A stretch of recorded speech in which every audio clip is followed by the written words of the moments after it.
Certain force acting on a 20 kg mass changes its velocity from 5 metre per second to 2 metre per second. तो ये question किसने solve किया, बताओ कैसे, क्या डाला था?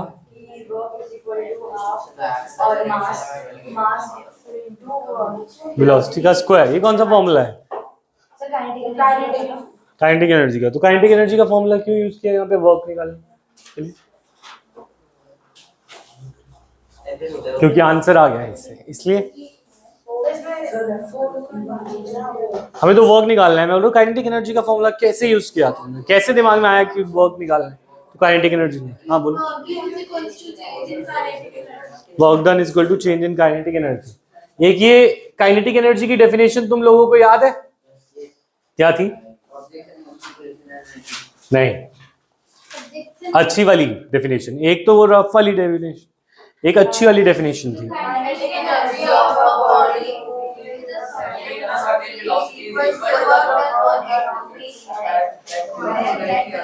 हाँ, तुम्हें समझ आ गया, मुझे तो नहीं आया।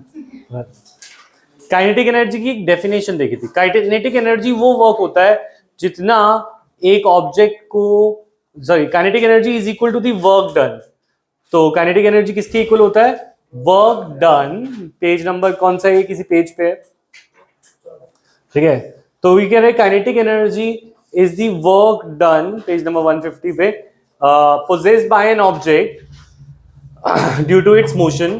तो हम बोल रहे हैं काइनेटिक एनर्जी वर्क की इक्वल होती है। और ये कब इक्वल होती है? जब कोई ऑब्जेक्ट चल रही हो। जब ऑब्जेक्ट चल रही हो, दैट मीन्स एक ऑब्जेक्ट है बॉल और वो मूव कर रही है। तो सपोज इसकी काइनेटिक एनर्जी है 15 जूल। कितने जूल? तो एक्चुअल में इसने वर्क भी कितना किया है? 15 जूल। तो point is this, work energy, energy work दोनों इक्वल होते हैं। क्या होते हैं? इक्वल। ये हमने पढ़ा था। अगर हमारे पास एनर्जी ही नहीं है तो हम वर्क नहीं कर पाएंगे, है ना? तो याद रखना है, एनर्जी के बिना वर्क नहीं होता और वर्क ऑलवेज रिक्वायर्स एनर्जी, है ना? तो अगर हमारे पास काइनेटिक एनर्जी है 15 जूल, कितने जूल? तो 15 जूल एनर्जी उस बॉल में आई कैसे? क्योंकि उस पे 15 जूल का काम किया गया था। उस पे 15 जूल का काम। तो पॉइंट इज दिस, जैसे अगर ये अभी मेरे ग्राउंड पे है तो इसकी काइनेटिक एनर्जी, इसकी पोटेंशियल एनर्जी 0, पर जब मैं इसे हाइट पे ले जाता हूं तो इसके अंदर पोटेंशियल एनर्जी आ जाती है। क्या आ जाती है? जब मैं इसे ऊपर रखता हूं तो मेरी एनर्जी, जो मैंने काम किया, वो एनर्जी इसमें स्टोर हो जाती है। सिमिलरली अगर मैं बॉल को फेंकता हूं तो जो मैं बॉल को, जो जिस वर्क से फेंक रहा हूं, जितनी मेहनत से मैं फेंक रहा हूं, वो ही उसकी काइनेटिक एनर्जी बन जाती है। समझ में आई बात? तो जो ज्यादा वर्क करेगा वो ज्यादा काइनेटिक एनर्जी प्रोड्यूस करेगा, और जो कम वर्क करेगा वो कम काइनेटिक एनर्जी प्रोड्यूस करेगा। जितना वर्क किया जाएगा मूवमेंट में वो काइनेटिक एनर्जी के इक्वल होगा। याद रखेंगे ये बात। तो ये ध्यान में रखते हुए हम इस क्वेश्चन को सॉल्व करेंगे। क्वेश्चन कह रहा था, certain force is acting on a 20 kg mass changes its velocity from 5 metre per second to 2 metre per second. तो u कितना है? 5 मीटर पर सेकेंड। और v कितना है? 2 मीटर पर सेकेंड। ठीक है। अब वो कह रहे कैलकुलेट दी वर्क डन। क्या निकालना है? Work done is equal to force into displacement. पर यहाँ पे ना फोर्स है ना डिस्प्लेसमेंट, तो इसीलिए हमने बोला क्योंकि ये ऑब्जेक्ट चल रही है तो इसके अंदर भी काइनेटिक एनर्जी होगी, हाँ या ना? और इसके अंदर जो काइनेटिक एनर्जी आई होगी वो उसके वर्क डन की इक्वल होगी, क्योंकि वर्क डन से ही काइनेटिक एनर्जी बन जाता है। तो हम बोलेंगे in this case the work done will be equal to the kinetic energy. In fact work done will be equal to the change in the kinetic energy. लिखे, work done will be equal to change in the kinetic energy. Change in the kinetic energy. Kinetic energy में जो change है वो work done के equal होगा, ये कह रहा है। तो work done is equal to, क्यों? क्योंकि पहले वो चल रही थी 5 मीटर पर सेकेंड पे, कितने पे? अब वो चल रही है 2 मीटर पर सेकेंड पे। तो इस पे कुछ काम कराना पड़ा होगा, जो ये स्लो हो गई 5 से क्या हो गई 2, तो इसको थोड़ा सा रोकना पड़ा होगा, तभी ये 2 मीटर पर सेकेंड पे आई। चाहे वो एयर ने करा या फ्रिक्शन ने किया। हवा में है तो हवा कर रही होगी, और अगर लैंड पे चल रही है बॉल तो लैंड कर रही होगी ये काम। तो अब हम देखते हैं कि फ्रिक्शन ने काम किया या एयर ने काम किया, जो इसकी वेलोसिटी कम हो गई 5 से क्या हो गई 2। तो अगर कोई ऑब्जेक्ट 5 से चल रहा था, उसके पास एक एनर्जी थी, और हम निकालना चाहते हैं जब वो 2 से चल रहा हो तो उसमें कितनी एनर्जी है, और जो चेंज इन एनर्जी है वो किसने किया होगा काम, वो रेजिस्टेंस होगा, वर्क का रेजिस्टेंस या फिर एयर का रेजिस्टेंस, क्योंकि 5 पे चल रही थी और anything in motion remains in motion. तो अगर हम एक आइडियल केस लिए जहां पे फ्रिक्शन भी नहीं है या एयर रेजिस्टेंस भी नहीं है, तो 5 वाली 5 पे ही चलती रहनी चाहिए थी। 5 वाली किस पे चलती रहनी थी, 5 पे।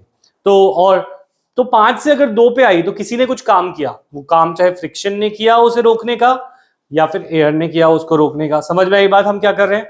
तो अब कितना काम किया रोकने में, वो पता चलेगा कि कितनी काइनेटिक एनर्जी को चेंज किया, क्योंकि work done is equal to the kinetic energy. तो हम काइनेटिक एनर्जी का फॉर्मूला लगाते हैं, half m u square, initial वाली और फाइनल वाली हाफ, नहीं फाइनल माइनस इनिशियल लेना है, तो half m v square minus half m u square. तो हमेशा final kinetic energy minus initial kinetic energy करेंगे, तो हमारे पास आंसर आएगा, ठीक है ना। तो final kinetic energy half into mass कितना है, अच्छा हाफ इनटू एम को कॉमन ले लें और मास हाफ इनटू मास को कॉमन ले लेते हैं, यहाँ पे आएगा v square minus u square और answer will be in joules. तो निकालते हैं, तो हाफ इनटू मास इज 20 और velocity is final is 2, initial is 5, 2 minus 5, तो यहाँ पे आएगा 2 स्क्वायर इंटू 5, यहाँ आ गया 10 और ये हो गया 10 into 4 minus 25, that is minus 21, तो minus 210 joule is the answer, minus 210 joule. Work negative क्यों आया,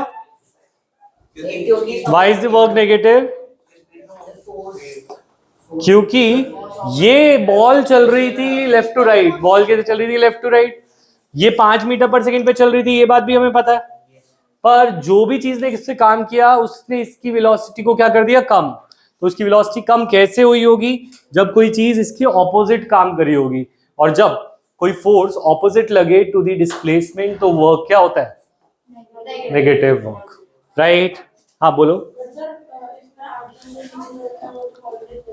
हाँ कोई बात नहीं, हमारा वर्क डन की वैल्यू 210 है, पर एक्चुअल में ये वर्क नेगेटिव है, आंसर हमारा नेगेटिव ही आएगा फाइनल। हाँ बोलो क्या करो, हाँ बोलो, हाँ क्या नहीं समझ आया, फिर से बोलो। चेंज इन काइनेटिक एनर्जी, हमने बोला एक ऑब्जेक्ट 5 से चल रही थी अब 2 पे चल रही है, तो उसको रोकने में कुछ काम किया गया होगा, वो काम माइनस लिखा है ना, कोई बात नहीं, वो न्यूअर में अपडेट होके आया होगा, ठीक है, एडिशन के साथ। अच्छा समझे, तो 5 से 2 पे आई, तो 5 से 2 पे आई तो कुछ काइनेटिक एनर्जी उस चीज की चेंज हुई, काइनेटिक एनर्जी को चेंज किस चीज ने किया होगा, किसी ने काम किया होगा तभी तो कम हुई होगी, नहीं तो जितनी थी उतनी रहती अकॉर्डिंग टू न्यूटन्स लॉ। और वो काम को निकालने के लिए हमने बोला फाइनल माइनस इनिशियल कर लेते। क्लियर है पॉइंट, नेक्स्ट पे चले।